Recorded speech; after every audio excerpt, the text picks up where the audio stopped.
brings strength in the ass. Olá amigos, estamos aqui de volta para falar do ano de 1944.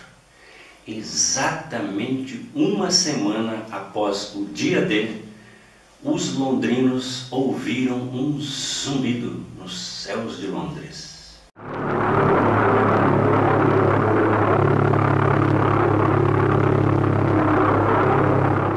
Era a primeira bomba voadora da história, precursora dos atuais mísseis de cruzeiro. Por causa do seu motor jato de pulso, os ingleses a apelidaram de Buzz Bomb, ou seja, bomba zumbido. Ouviam o zumbido, quando parava o zumbido significava que ela iria cair, e lá vinha a explosão.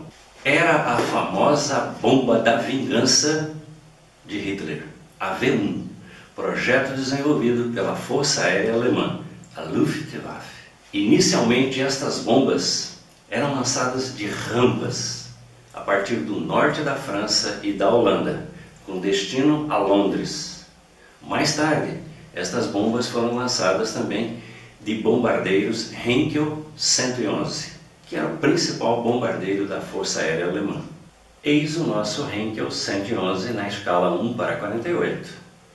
Quase todas as capitais europeias atacadas pelos nazistas experimentaram as bombas lançadas por este avião, que também passou a lançar as V1.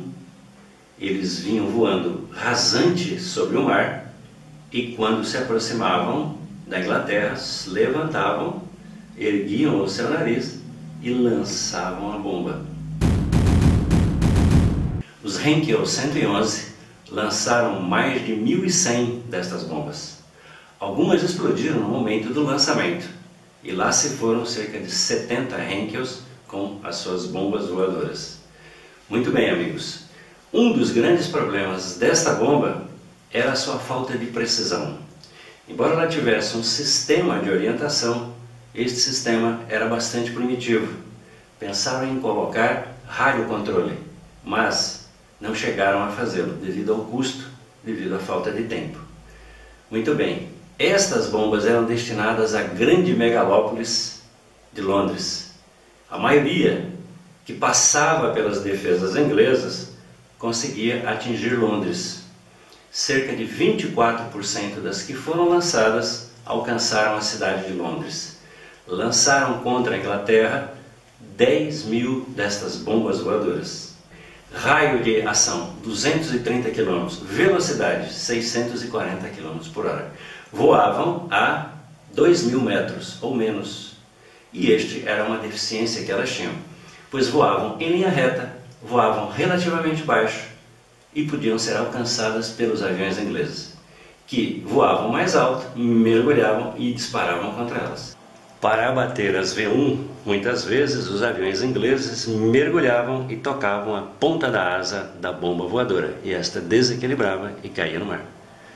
Mais de 1.000 destas bombas foram abatidas pela Força Aérea Inglesa, e mais de 3.000 pela artilharia antiaérea. Pois bem, amigos, cabe a você decidir se foi uma arma muito útil para a Alemanha nazista ou não. Bem, quantas vítimas foram provocadas por estas bombas? Cerca de 20.000 baixas, a maioria pessoas feridas. Alvo militar importante? Nenhum.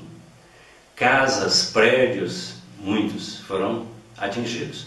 Bem, como estas armas não tinham muita precisão, eles tiveram que depender dos seus espiões.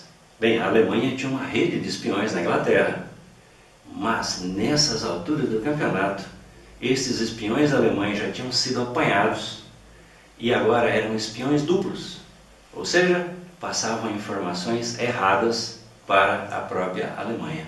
Por quê? Porque senão os ingleses cortariam seus pescoços, ou pescoços. Muito bem, entre eles havia um famoso agente espião duplo espanhol, Garbo. Mas essa história a gente conta num outro vídeo para vocês. Pois bem, senhores, os alemães, numa situação de desespero, fim da guerra, sendo atacados por todos os lados, resolveram que iam transformar a sua bomba voadora sem piloto em bomba voadora com piloto. Passagem só de ida. sem direito a passagem de volta e nem paraquedas. Olha o desespero.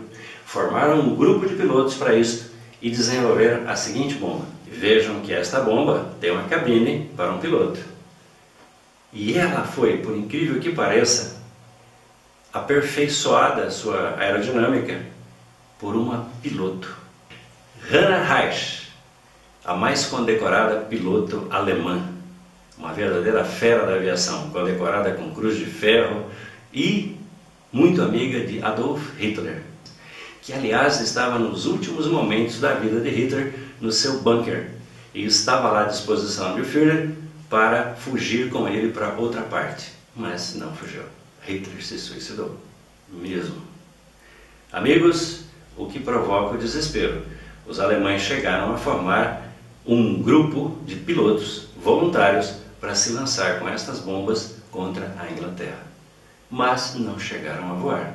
Não chegaram ao ponto dos kamikazes do Japão. Um abraço, amigos. Tudo de bom para vocês.